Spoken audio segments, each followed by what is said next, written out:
Shalom, shalom, mes bien-aimés, je vous salue tous dans le nom de Jésus. Nous sommes arrivés à notre temps d'édification. C'est le moment pour nous de partager la parole de Dieu. Nous allons recommander ce moment entre les mains du Seigneur. Tendre Père, nous te bénissons. Tendre Père, nous t'élevons. Tendre Père, nous te disons merci. Merci pour ton amour. Merci Jésus de ce que tu es Dieu. Nous voulons recommander en tes saintes et divines mains ces moments, oh Dieu, que tu nous accordes pour écouter ta parole. Laisse que, Père, que toi seul nous parle. Laisse que, Père, oh Dieu, que tu bénisses ces moments et que ta parole nous fasse du bien. Que le Saint-Esprit de Dieu aiguise notre entendement. Que le Saint-Esprit de Dieu se manifeste puissamment. Que le Saint-Esprit de Dieu nous donne l'intelligence. Merci, Jésus. Au nom de Jésus, nous avons ainsi prié. Amen. Bien-aimés, le thème que le Saint-Esprit de Dieu nous a fait monter dans notre cœur pour notre édification de ce jour est intitulé La mort spirituelle. Bien-aimés, nous voulons parler de la mort spirituelle. Nous allons lire la parole de Dieu dans le livre de Genèse 1, le verset 27, je lis au nom de Jésus. La Bible dit, Dieu créa l'homme à son image. Il le créa à l'image de Dieu. Il créa l'homme et la femme. Dans Genèse 2, le verset 16, il est écrit, l'Éternel Dieu donna cet ordre à l'homme.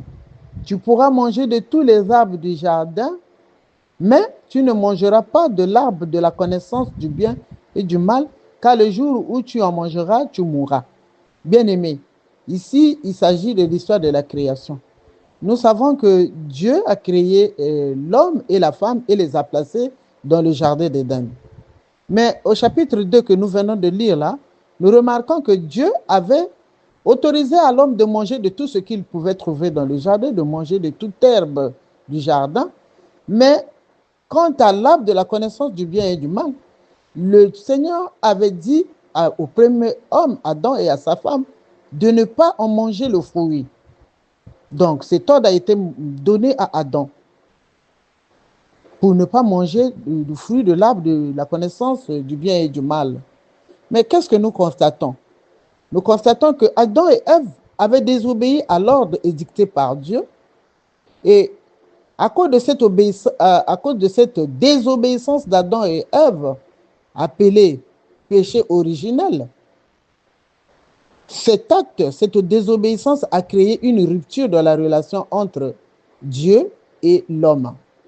À cause de ce péché, c'est à cause de ce péché que tout homme naît dans le péché. Dans Romains 3, 23, il est écrit, car tous sont péchés et sont privés de la gloire de Dieu. Tous, toute l'humanité, à travers le péché d'Adam et Ève, toute l'humanité a péché et a été privée de la gloire de Dieu. Donc, le péché d'Adam a donc introduit la mort dans l'humanité. Nous pouvons le lire dans Romains 5, le verset 12, il est écrit, c'est pourquoi, comme par un seul homme, le péché est entré dans le monde, et par le péché la mort, et qu'ainsi la mort s'est étendue sur tous les hommes, parce que tous ont péché. Ça, c'est la Bible qui le dit dans Romains 5, le verset 12. Par le péché d'Adam et de Ève, la mort est rentrée dans l'humanité. Voilà pourquoi nous naissons dans le péché.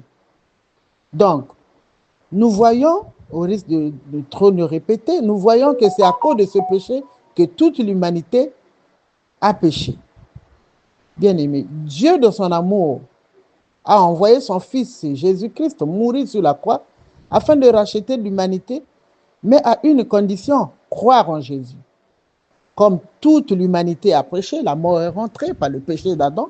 Dieu, par son amour, a envoyé donc Jésus mourir sur la croix. Voilà pourquoi il est écrit dans Jean 3, le verset 16. Car Dieu a tant aimé le monde qu'il a donné son Fils unique, afin que quiconque croit en lui ne périsse point, mais qu'il ait la vie éternelle. Voilà pourquoi nous disons que c'est en croyant en Jésus que nous avons la vie de mort que nous étions au travers du péché d'Adam, mais en croyant en Jésus, en le recevant comme Sauveur et Seigneur personnel, nous avons la vie éternelle. Donc, lorsque nous accueillons Jésus, lorsque nous recevons Jésus comme Seigneur et Seigneur, Sauveur et Seigneur personnel, le Saint-Esprit vient habiter en nous et prend le contrôle de notre vie. Ainsi commence le processus de la vie, de la nouvelle naissance, du moins caractérisé par le renoncement au péché. Le chrétien vit une nouvelle vie en Jésus. Quand nous recevons Jésus, le chrétien vit une nouvelle vie en Jésus parce que nous croyons en Jésus. Nous avons foi en Jésus. Et la Bible dit, nous ne périssons pas, mais nous avons la vie éternelle. Donc, quand nous recevons Jésus, notre vie est contrôlée par le Saint-Esprit. Le chrétien qui vit dans la soumission au Saint-Esprit, à l'obéissance à la parole de Dieu, développe donc une intimité avec Jésus, une parfaite communion avec Dieu. C'est ça la vie spirituelle. Donc ce que nous venons de dire, nous recevons Jésus, le Saint-Esprit vient habiter en nous. Notre vie est soumise au Saint-Esprit, à l'obéissance à la parole de Dieu. Nous vivons donc en parfaite communion avec le Seigneur. C'est la vie spirituelle. C'est une vie en union avec Dieu, où l'Esprit est rendu vivant, donnant la vie éternelle et les bénédictions divines. Bien-aimés, la Bible dit, nous ne sommes plus condamnés à la mort, mais plutôt nous avons la vie éternelle. Nous sommes donc passés de la mort à la vie, de mort que nous étions par rapport au péché d'Adam, mais en recevant Jésus, nous sommes passés de la mort à la vie et nous marchons en nouveauté de vie avec Christ. Nous avons la vie en Jésus. Notre obéissance à la parole, à Jésus, a fermé notre relation avec Jésus. Cependant, mes bien-aimés, contrairement à cette nouvelle vie que nous avons reçue, il arrive aussi que cette relation avec le Seigneur soit interrompue quand même, malgré le fait que nous soyons déjà chrétiens et si nous menons une vie de péché. Donc, nous disons que malgré cette nouvelle vie, quand nous péchons, cette relation, cette parfaite relation est coupée quand nous menons une vie de péché. Bien-aimés, retenons et n'oublions pas que le péché n'est que la désobéissance à tout ce qui est écrit dans la parole de Dieu. Le péché n'est que la désobéissance. Bien-aimés, à cause de nos péchés, il arrive que cette communion avec Dieu soit coupée. Et quand la communion avec Dieu est coupée, quand la relation avec Dieu est coupée, c'est la mort spirituelle. Signalons, bien-aimés, en passant qu'il y a plusieurs types de morts, mais nous allons nous appesantir ce soir sur la mort physique et la mort spirituelle. Bien-aimés, qu'est-ce que la mort physique? Nous constatons que la mort physique, c'est la séparation de l'âme d'avec le corps. Mais la mort spirituelle, c'est la séparation de l'âme d'avec Dieu à cause du péché, à cause de la désobéissance humaine. C'est une condition d'être mort aux yeux de Dieu, d'être séparé de sa présence et de sa grâce. C'est l'impossibilité d'être en communion avec Dieu. Donc, quand nous péchons, la communion avec Dieu est coupée. Nous sommes morts spirituellement. Nous sommes séparés de Dieu. Genèse 3, le verset 8 dit, « Alors ils entendirent la voix de l'Éternel Dieu qui parcourait le jardin vers le soir, et l'homme et sa femme se cachèrent loin de la face de l'Éternel Dieu au milieu des arbres du jardin. » Quand Adam et Ève ont péché, mes bien-aimés, ils ont entendu la voix de Dieu qui parcourait le jardin vers le soir. Et l'homme et sa femme, la Bible dit, ils se cachèrent loin de la face de Dieu. Ils se sont cachés. Bien-aimés, on peut être mort spirituellement, bien qu'étant vivant. Genèse 3:3 dit, Adam et Ève en avaient mangé le fruit défendu, mais ils ne se sont pas morts physiquement. Pourtant, Dieu leur avait dit, le jour où vous en mangerez, vous allez mourir. Mais qu'est-ce que nous avons remarqué? Quand Adam et Ève sont morts, quand Adam et Ève ont mangé le fruit, ils ne sont pas morts physiquement, ils n'ont pas été emmenés au cimetière. Mais la Bible dit qu'ils étaient morts, bien qu'étant vivants, mais la Bible dit qu'ils étaient morts. Ils sont morts spirituellement, mais bien que la mort physique n'ait pas intervenu, mais ils étaient morts. Et de leur mort, c'est cette mort qui a été introduite dans toute l'humanité. Donc la mort est rentrée par ce péché. Pourtant, ils ne sont pas morts physiquement, ils étaient vivants. Mais spirituellement, la relation a été coupée avec Dieu. Donc, c'est cette séparation, c'est cette coupure qui est la mort spirituelle. Spirituellement, Adam et Ève étaient privés de la vie de Dieu. Ils étaient incapables de répondre à l'appel de Dieu. Et ils se sont cachés. Bien aimé, c'est la même chose pour nous. Quand nous avons péché, la relation est coupée. Incapable de répondre convenablement à l'appel de Dieu. Et nous cachons. Adam et Ève, dans la Bible, il est écrit qu'ils ont eu peur. Ils se sont cachés, ils ont eu peur.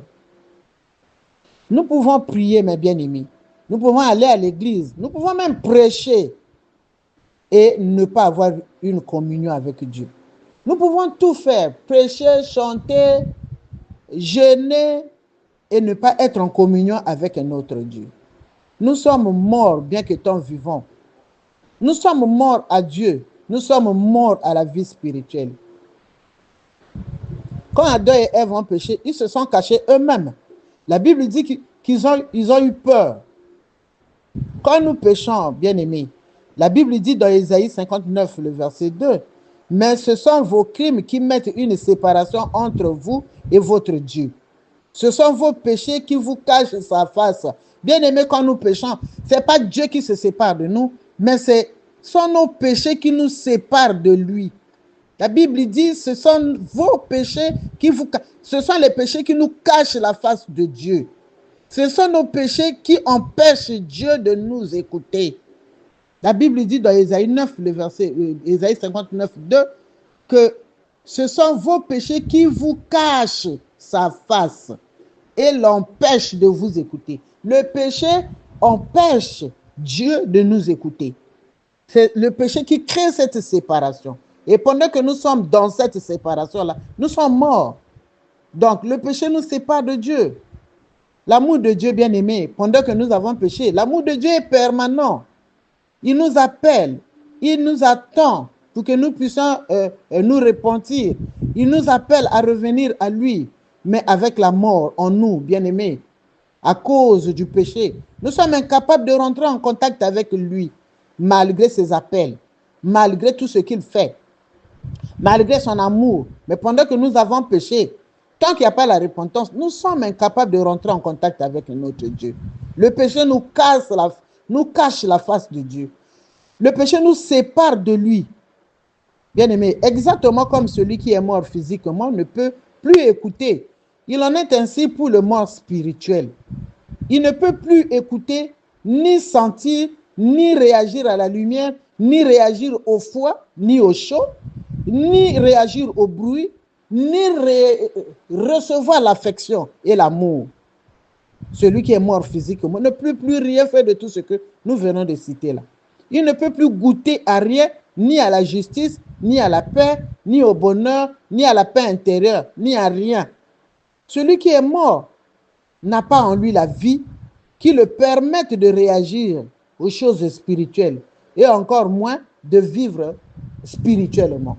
Celui qui est mort spirituellement ne peut plus avoir la vie spirituelle, ne peut plus vivre la vie spirituelle, ne peut plus bien réagir aux choses spirituelles. Aucun geste d'amour, mes bien-aimés, aucune sollicitude, même de Dieu, ni aucun mot d'affection de sa part ne peuvent provoquer une réaction chez le mort spirituel. Aucun mot d'amour de Dieu ne peut provoquer une réaction chez le mort spirituel. Celui qui est mort spirituellement, bien-aimé, est séparé de Dieu. Donc, séparé de la vie. Comme Dieu est lumière, incapable pour lui de réagir ou de recevoir la lumière de Dieu. Exactement comme le mort physique ne sait plus rien, le mort spirituel montre des signes de vie, mais ne possède pas la vie. Il parle, il mange, il fait tout, mais il n'a pas la vie. Celui qui est mort spirituellement, il présente des signes de vie, mais il n'a pas la vie en lui. C'est un mort qui marche. Le mort spirituel, c'est un mort qui marche. Le mort spirituel est insensible aux choses spirituelles, mais plutôt sensible aux choses matérielles, physiques ou charnelles. C'est pour cela que Jésus-Christ, s'adressant à celui qui lui demanda la permission, dans Matthieu 8, le verset 21 à 22, d'aller d'abord enterrer son père avant de suivre Jésus. Jésus lui dit, laisse les morts ensevelir les morts. Bien aimé, c'était une façon pour Jésus de dire, ce sont des personnes spirituellement mortes qui s'occupent de ces choses. Celui qui a la vie en lui ne s'inquiète pas d'aller d'abord enterrer son père et suivre Jésus ensuite, incapable de bien réagir aux sollicitations spirituelles. Bien aimé, si cela nous arrivait aujourd'hui de rencontrer Jésus et qu'il te dise, suis-moi, tu lui diras ou que tu diras à Jésus, laisse-moi d'abord aller enterrer mon père.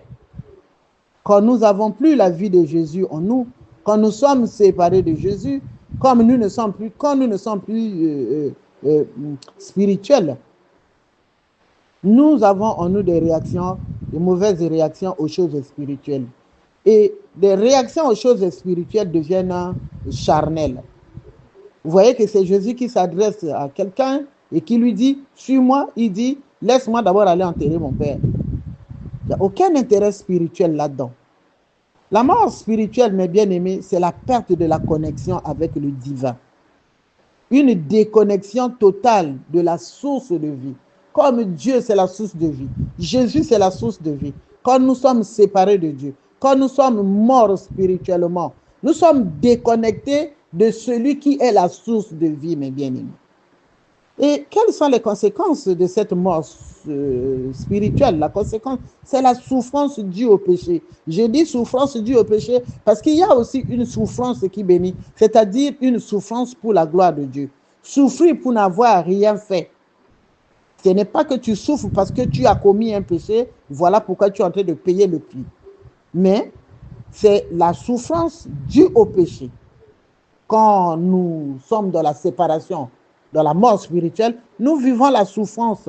C'est pour cela que Dieu disant, parlant à Ève, dans Genèse 3,16, disait, j'augmenterai la souffrance de tes grossesses, tu enfanteras avec douleur.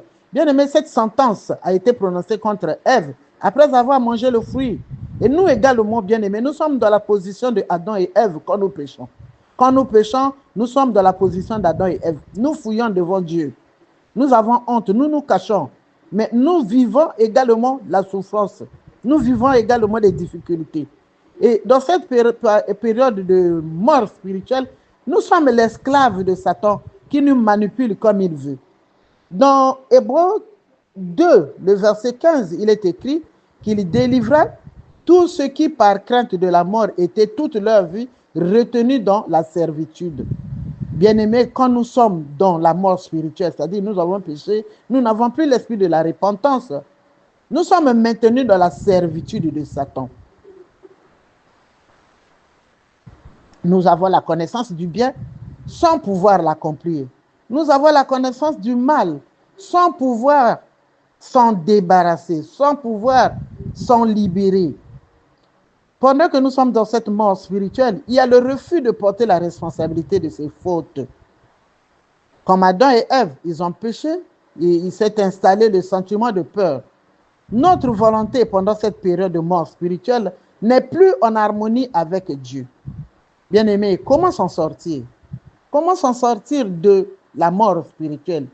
1 Jean 2, 2 dit, « Petits enfants, je vous écris ces choses afin que vous ne péchez point. Et si quelqu'un a péché, nous avons un avocat auprès du Père, Jésus-Christ, le juste. Il est lui-même une victime expiatoire pour nos péchés, non seulement pour les nôtres, mais aussi pour ceux du monde entier. » Bien-aimé, Romains 3, 24 dit, « Ils sont gratuitement justifiés par sa grâce, par le moyen de la rédemption qui est en Jésus-Christ. » Donc, quand nous avons péché, quand la mort spirituelle s'est installée en nous, nous devons recourir à Jésus, qui est la victime expiatoire. Nous devons nous repentir. Nous devons aller au pied de la croix de Jésus, au bas de la croix, pour nous repentir, pour demander pardon à Dieu, afin que lui, il puisse nous réconcilier avec. Demander pardon à Jésus, afin qu'il puisse nous réconcilier encore avec le Père. Bien-aimé, Jésus-Christ nous a été donné comme victime expiatoire. C'est sur la croix que Jésus a payé le prix des péchés de l'humanité comme une rançon divine pour permettre la réconciliation avec le Père. Pour être réconcilié avec Dieu, bien-aimé, l'individu doit se repentir de ses fautes, se tourner absolument vers Dieu et obéir à son évangile. Le chrétien ne devra pas entretenir une vie de péché, plutôt se tourner vers la repentance que plaider le sang de Jésus qui nous réconcilie avec le Père. Bien-aimé, recherchez la repentance, demandez pardon et abandonnez le péché si nous voulons être réconciliés avec le Père. La position de mort spirituelle n'est pas une bonne position car nous sommes séparés de Dieu. Et pendant que nous sommes séparés de Dieu, il ne nous écoute pas. Bien-aimés, nous avons un avocat auprès du Père. Un avocat auprès de qui nous pouvons encore aller plaider notre cause. 1 Jean 1,9 dit, si nous confessons nos péchés, il est fidèle et juste pour nous les pardonner et pour nous purifier de toute iniquité. Éphésiens 2,13 dit, mais maintenant en Jésus-Christ, vous qui étiez jadis éloignés, vous avez été rapprochés par le sang de Jésus. Alléluia, mes bien-aimés. Ayons recours au sang de Jésus, ce sang qui nous réconcilie avec le Père. Et entretenons notre relation avec Dieu. Entretenons notre communion avec Dieu. Car avec une parfaite communion, nous avons la possibilité de crier à lui et d'être entendus par lui. Que le Seigneur bénisse sa parole. C'était Maman Lucie Luemba. Amen.